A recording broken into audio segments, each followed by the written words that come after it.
शिव महापुराण की कथा यहां तक कहती है, मंदिर में जल चढ़ाने जाओ तो अपने घर से जल लेकर जाओ। मंदिर में तो बाल्टी भरकर रखा रहता है, लोटा भी रखा रहता है, कलश भी रखा रहता है। मंदिर का पानी भरकर, मंदिर की बाल्टी में से जल भरकर शंकर भगवान को नहलाना सरल है। अपने घर से जल लेकर जब जाओगे तो घर का वास्तु दोष, घर का पितृ दोष और घर का काल सर्प दोष तीनों उस लोटे के माध्यम से जाएगा और शिव को समर्पित हो जाएगा। आज फिर निवेदन करूंगा इस नेपाल देश की पावन धरा से, डोलेश्वर महादेव की कथा में निवेदन करना चाहूंगा। जो बेटा बेटी नौकरी के लिए अप्लाई कर रहे हैं, जो बेटा बेटी चाहे सरकारी नौकरी हो, प्राइवेट नौकरी हो, सर्विस के लिए अप्लाई कर रहे हैं, उन बेटा बेटियों से निवेदन है, दुर्वा शिव जी को समर्पित कर कर केवल दूब जानते हो ना, दुर्वा सब जानते हैं। दुबा जो माला पिनाई थी उसमें बहुत सारी लगी थी, पढ़ी है यहाँ, बताना जरा।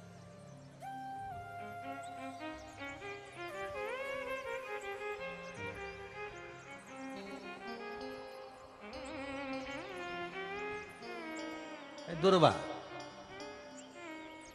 जो बेटा बेटी सर्विस के लिए अप्लाई कर रहे हैं, तुम मेहनत करो, पढ़ाई करो, खूब पढ़ो, खूब तैयारी करो, अच्छे से तैयारी करो। जितनी मेहनत तुमने पूर्व में करी उससे दुगनी मेहनत तुम करो उस नौकरी को पाने के लिए। और साथ में जब एग्जाम के लिए जाओ, कहीं इंटरव्यू देने के लिए जाओ, दुर्वा शिव जी को, इस दुर्वा का जो डंडी का मुख है ये अशोक सुंदरी वाली जगह, फिर समझ लीजिए जैसे ये शिवलिंग, ये गोल जलाधारी, यहां से पानी नीचे गिरता है, बीच में अशोक सुंदरी का स्थान होता है। तो ये जो दुर्वा हम चढ़ाएंगे तो इसका डंडी का मुख शिवलिंग के ऊपर चढ़ाएंगे तो ये शिवलिंग पर डंडी की जो भाग है वो अशोक सुंदरी की ओर हो गया और ये भाग इस ओर हो गया। शिव जी को समर्पित कर कर पहले दुर्वा चढ़ाएंगे, उसके बाद में देवाधिदेव महादेव को एक लोटा जल जो तुम घर से लेकर गए हो वो समर्पित करो।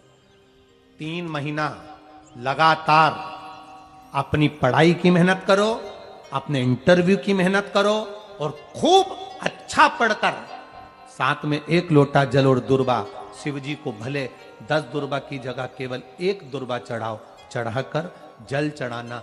3 महीने तक लगातार बाबा से प्रार्थना करना। विश्वास कहता है अगला पत्र तुम्हारा व्यासपीठ पर होगा, नौकरी लगेगी, निश्चित है। आप करो मेहनत, कर्म करने में पीछे मत हटना, पढ़ने में पीछे मत हटना, विद्या अध्ययन करने में पीछे मत हटना, अच्छी एजुकेशन पाने में पीछे मत हटना। पहले मेहनत अपनी करो।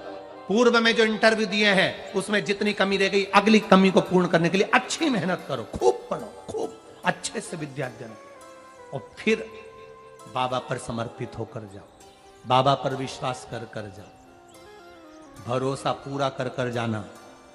इंटरव्यू देते समय अपना विल पावर मजबूत होना चाहिए कि मेरे साथ मेरा काल अधिपति महाकाल है, अब निकल कर मानो।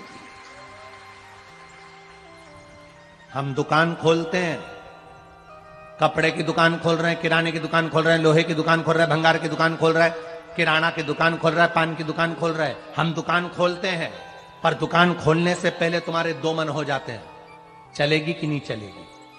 खोल तो लूंगी, चलेगी कि नहीं चलेगी।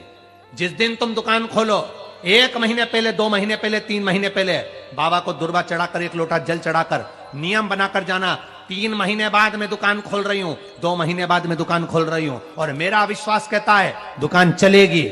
जिस दिन तुमने विचार कर लिया कि दुकान चलेगी कि नहीं चलेगी तो वो नहीं चलेगी। जिस दिन तुमने विचार कर लिया कि दुकान खोल रही हूं, मेहनत करूंगी, दिल से करूंगी, भले मेरे पास ज्यादा माल नहीं है, जितना माल खरीद के लाऊंगी उतना बेच कर बताऊंगी क्योंकि मेरे साथ काल अधिपति महाकाल है, तो वो चलेगी।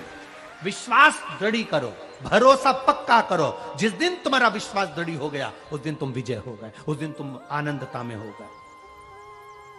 बच्चों का विल पावर कमजोर हो रहा है, दोस्त कह देते हैं सीए की पढ़ाई बहुत कठिन है, इंजीनियरिंग की पढ़ाई बहुत कठिन है, डॉक्टर की पढ़ाई बहुत कठिन है। साथ वाले ऐसे मत ढूंढना जो तुम्हारा विल पावर कमजोर कर दे।